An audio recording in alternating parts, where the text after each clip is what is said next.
Writing task 2 complete नहीं होता 30 minutes के अंदर, 1 घंटा लग जाता है, इवन 45 मिनट्स लग जाता है, जिसकी वजह से टास्क 1 भी आप लोगों का रह जाता है। सो आज मैं आप लोगों को सिंपल ट्रिक्स एंड बताऊंगी जिससे आप लोग क्या अपना जो टास्क 2 है बहुत अच्छे तरीके से कर सकते हो। इवन कि जिन बच्चों को आइडियाज़ में प्रॉब्लम है, आइडियाज़ जनरेट करने नहीं आते हैं, एक्सप्लेनेशन में प्रॉब्लम है, वो भी आज मैं आपको बताऊंगी इस वीडियो के अंदर कि एक्सप्लेनेशन आप कैसे इंप्रूव कर सकते हो। बहुत ज़्यादा इंस्टीट्यूट में आप जाते हो और आपको वो शीट दे देते हैं और क्वेश्चन बता देते हैं कि ये क्वेश्चन है और इसको आप करो, या फिर आपको आइडियाज़ दे देते हैं भी इसके ये आइडियाज़ है और इसको आप लिखो। But guys main thing idea नहीं होता है, ठीक है। अगर आप अपनी आइल्स को क्लियर करना चाहते हो, राइटिंग टास्क 2 को क्लियर करना चाहते हो, आइडियाज़ इंपॉर्टेंट नहीं होते इतने जितने की एक्सप्लेनेशन इंपॉर्टेंट है। जब तक आपकी एक्सप्लेनेशन अच्छी नहीं होती, अब आप लोग क्या करते हो, सेंटर में आइडियाज़ आपको बता देते हैं कि ये आइडियाज़ है, लेकिन फिर भी आपके स्कोर 4 5.5 पे स्टक हो जाते हैं। क्यों स्टक होते हैं? Because your explanation is not good, आपकी एक्सप्लेनेशन अच्छी नहीं है। सो एक्सप्लेनेशन को कैसे हम बेटर कर सकते हैं वो आज मैं आप लोगों को चीज़ बताऊंगी that will literally help you. जो आपकी वो कैब के बारे में भी पूरी इन्फॉर्मेशन मैं आपको बताऊंगी। इतनी वो कैब हमें चाहिए। आप लोग क्या है बहुत हाई फाई वो कैब के वर्ड यूज़ करते हो विच इज़ टोटली रॉन्ग है, ठीक है। सेंटेंसेस को कैसे बनाते हैं वो भी मैं आपको बताऊंगी।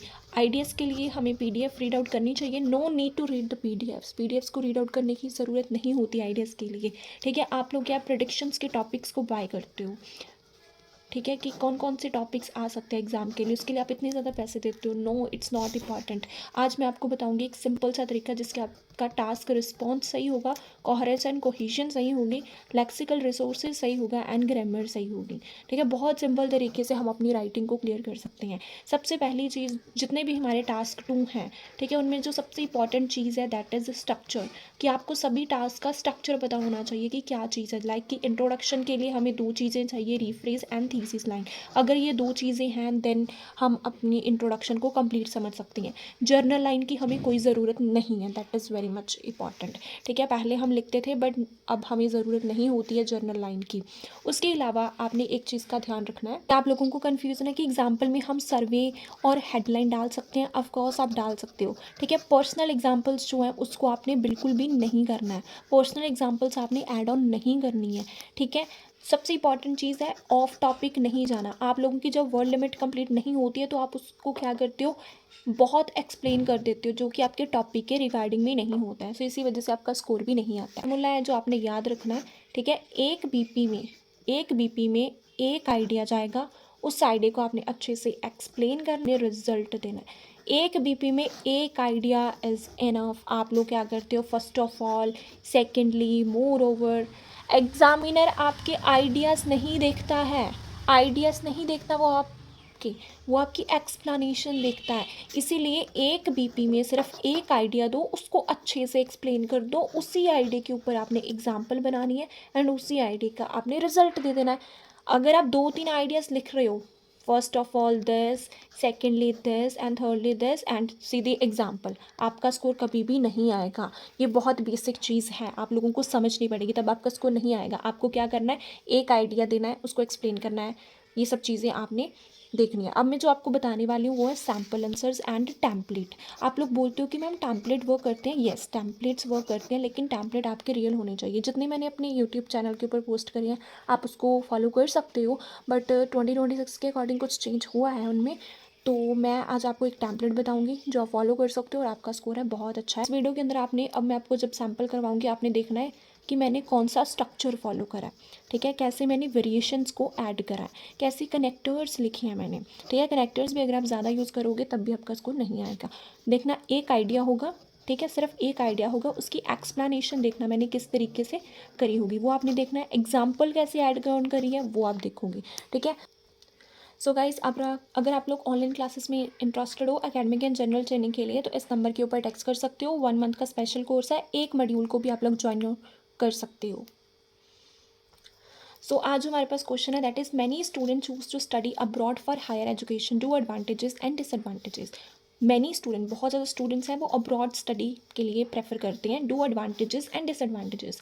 सो अब्रॉड स्टडी की हमें एडवांटेजेस बतानी पड़ेगी और डिसएडवांटेजेस बतानी पड़ेगी। तो सबसे पहले एडवांटेजेस एंड डिसएडवांटेजेस, मैंने आपको क्या बोला, इसका क्या ज़रूरी होता है, बेसिकली स्ट्रक्चर बहुत ज़रूरी है, ठीक है, क्योंकि अगर स्ट्रक्चर ही गलत हो गया तो एग्जामिनर उसके भी बैंड आपके डिडक्ट कर लेगा। अगर आपकी ग्रामर अच्छी नहीं है, कोई बात नहीं, ग्रामर अच्छी नहीं है, आप अपना टास्क रिस्पॉन्स सही कर लो, कोहेरेंस एंड कोहेजन सही करो अपनी, ठीक है, अच्छे से आइडिया को एक्सप्लेन किया करो, कनेक्टर अच्छे यूज़ किया करो, अच्छी अच्छी लेक्सिकल रिसोर्सेज का यूज़ करो, ऑटोमेटिकली आपका राइटिंग टास्क 2 में स्कोर आ जाएगा, ठीक है। तो यहाँ पे सबसे पहले आप डिक्शन बनाइए। इंट्रोडक्शन में मैंने रीफ्रेज करना है और थीसिस लाइन को लिखना है। अगर ये 2 चीज़ें होंगी तब भी मुझे इंट्रोडक्शन के बैंड मिलेंगे, दैट्स फॉर श्योर, ठीक है। देन बॉडी पैराग्राफ 1, जिसमें मैं एक आइडिया बताऊंगी, देन उस आइडिया को एक्सप्लेन करूंगी, फिर दूसरा आइडिया जाएगा। अब दूसरा आइडिया क्यों है, क्योंकि क्वेश्चन की डिमांड देखो, एडवांटेजेस एंड डिसएडवांटेजेस, एस लगी है तो इट मीन्स मुझे एटलीस्ट कम से कम 2 आइडियाज़ देने पड़ेंगे। तो इसीलिए एक आइडिया, उस आइडिया को एक्सप्लेन, दूसरा idea, then example and then result. BP1 में हम बात करेंगे एडवांटेजेस की ओनली, ठीक है। BP2 में हम डिसएडवांटेजेस की बात करेंगे, जिसमें एक आइडिया, एक्सप्लेन, दूसरा idea, example and result. Conclusion, although लिख के BP1 के आइडियाज़ चाहेंगे, आई बिलीव दैट लिख के BP2 के आइडियाज़ हैं वो हम लिखेंगे। सो इस स्ट्रक्चर को अपनी नोटबुक के ऊपर आप नोट करना, और इसी को ही हम फॉलो करके अपना जो है टेम्पलेट, अब मैं आपको बताती हूँ कि हम इसका टेम्पलेट कैसे बना सकते हैं। यू विल डेफिनेटली अंडरस्टैंड इस टेम्पलेट को आप यूज़ करना and you will see the improvement in writing task 2 as well. बहुत ज़्यादा स्टूडेंट्स को लगता है कि जितनी राइटिंग लिखेंगे उतनी इंप्रूव होगी। जब तक आपको आपकी वीकनेसेस नहीं पता कहाँ पे गलती कर रहे हो, तब तक आप अपनी राइटिंग क्लियर नहीं कर सकते। So you have to remember the one thing in your mind is that कि अपनी वीकनेस को फाइंड आउट करो। लिखने से कभी इंप्रूव नहीं होगी जब तक आप अब ऐसा टास्क 2 लिख रहे हो, दोबारा लिखोगे सेम वही गलती कर रहे होंगे।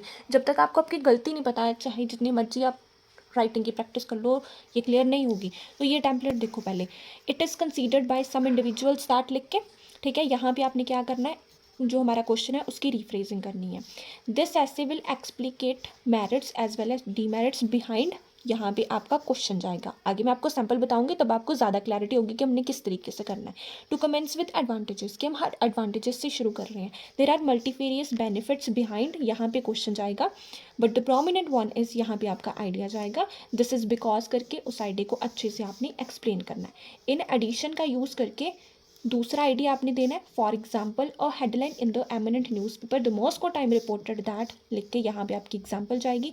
Therefore it is evident that लिख के यहाँ पे आपने अपना रिजल्ट ले लिया। मूविंग टुवर्ड्स डिसएडवांटेजेस, कि हम डिसएडवांटेजेस की तरफ मूव करें। द प्रोडोमिनेंट ड्रॉबैक इज, यहाँ पे आपका आइडिया।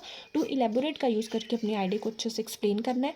अपार्ट फ्रॉम दिस के बाद दूसरा आइडिया आपने देना है। To epitome, a survey conducted by an Indian law maker found that, यहाँ पे आपकी example. Consequently it is quite apparent that लिख के यहाँ पे आपका रिजल्ट। इन कंक्लूजन, ऑल्दो लिख के BP1 का आइडियाज़, आई बिलीव दैट लिख के BP2 के आइडियाज़। आप इसमें नोट करिए, कोई भी मेरा कनेक्टर रिपीट नहीं हो रहा, ये भी आपने अपने दिमाग में क्लियर रखना है कि रिपीट नहीं करना है कनेक्टर। अब हम इसका सैम्पल देखते हैं and you will definitely understand. It is considered by some individuals that in recent years, studying abroad has become an increasingly common choice for students pursuing higher education.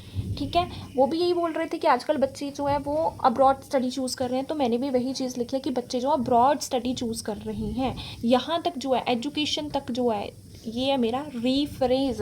जो question था उसको मैंने synonym के साथ change कर दिया, but meaning same निकल रहा है। वो भी यही बोल रहे थे कि वो अब्रॉड स्टडी कर रहे हैं, ये भी ये चीज़ बोल रहे हैं। उसके बाद ये जो है मेरी, this is called thesis line. This essay will explicate merits as well as demerits of abroad study, कि ये जो ऐसे आपको बताएगा मेरिट्स और डीमेरिट्स अब्रॉड स्टडी के, ठीक है। मेरिट्स और डीमेरिट्स ये दोनों चीज़ें आपने थीसिस में ऐसे डिफाइन करनी है, ठीक है। फिर उसके बाद है हमारा BP1, to commence with advantages, कि हम एडवांटेजेस से शुरू कर रहे हैं। There are multifarious benefits behind studying abroad, बहुत ज़्यादा फ़ायदे हैं अब्रॉड स्टडी के। इस चीज़ को साथ में लेकर चलना। आप लोग क्या लिख देते हो, there are multifarious reason behind this statement. Statement नहीं लिखना है, उस स्टेटमेंट को यहाँ पे लिखना है ब्रॉड स्टडी।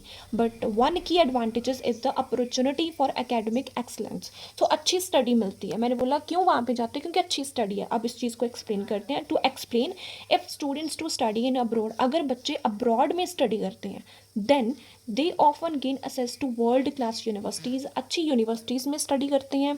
एडवांस फैसिलिटीज़, बहुत अच्छी फैसिलिटीज़ मिलती हैं। एंड इंटरनेशनली रिकोगनाइज्ड क्वालिफिकेशन, और उनको इंटरनेशनल लेवल की क्वालिफिकेशन मिल जाती है, which is important. Imperative means important in order to get lucrative job, जो कि ज़रूरी है अच्छी जॉब लेने के लिए। लुक्रेटिव जॉब मतलब प्रॉफिटेबल जॉब। अगर आप अच्छी जॉब लेना चाहते हो, अगर आपके पास यूनिवर्सिटी डिग्री है वो भी अब्रॉड की, तो आपको ज़्यादा चांसेस है। तो मैंने बोला कि वो चाहते हैं, क्यों? क्योंकि उनको अच्छी एजुकेशन मिलती है। फिर उस चीज़ के बारे में मैंने बताया कि अच्छी यूनिवर्सिटी में अच्छी फैसिलिटीज़ मिलती है, इंटरनेशनल सर्टिफिकेट मिल जाता है, जिसकी वजह से उनको जॉब अच्छी मिलती है। तो ये मेरा पहला आइडिया हो गया। Additionally, living in foreign country help students develop independence and life skill. अगर बच्चा बाहर रहेगा, अब्रॉड में रहेगा, तो वो सीखेगा इंडिपेंडेंस और life skill, as they must manage daily task, क्योंकि वो सब कुछ खुद मैनेज करता है। Adopt to new culture adopt करेगा, and solve problem on their own, और जो भी प्रॉब्लम्स आएगी वो खुद उनको सॉल्व करेगा। सो इंडिपेंडेंसी मिलती है उसको। For example, a recent survey conducted by Education Ministry found that 75% of international students believe abroad help them become more confident and adaptable। कि 20 जितनी मर्जी परसेंट आप यहाँ पे लिख सकते हो, मैंने बोला 75% जो बच्चे हैं ना, वो ये मानते हैं कि अब्रॉड स्टडी की वजह वो ज़्यादा कॉन्फिडेंट और ज़्यादा अडेप्टेबल बने हैं। Consequently it is quite apparent that it is beneficial for this study and become more mature. कि इससे ये बात पता चलती है ब्रॉड स्टडी की वजह से एक तो उनको स्टडी अच्छी मिल जाती है, दूसरे वो ज़्यादा मैच्योर हो जाते हैं क्योंकि सब कुछ वो खुद ही हैंडल करते हैं। मूविंग टुवर्ड्स डिसएडवांटेजेस, कि अब हम डिसएडवांटेजेस की तरफ मूव कर रहे हैं। ये चीज़ भी उनको बताना बहुत ज़रूरी है कि BP2 में आप किस चीज़ को लिख रहे हो। One significant limitation is a financial burden. मैंने बोला फॉरेन स्टडी का जो मेन दिक्कत है दैट इज़ फाइनेंशियली प्रॉब्लम आती है। अब इस चीज़ को एक्सप्लेन करेंगे। To elaborate, tuition fees, travel cost and living expenses in foreign countries can overwhelming for many families. So मैंने क्या चीज़ बोली है कि ट्यूशन की फ़ी का खर्चा, ट्रैवलिंग का, लिविंग एक्सपेंसेस का, ये सब बहुत खर्चा हो जाता है, जिसकी वजह से फैमिलीज़ को भी दिक्कत आती है।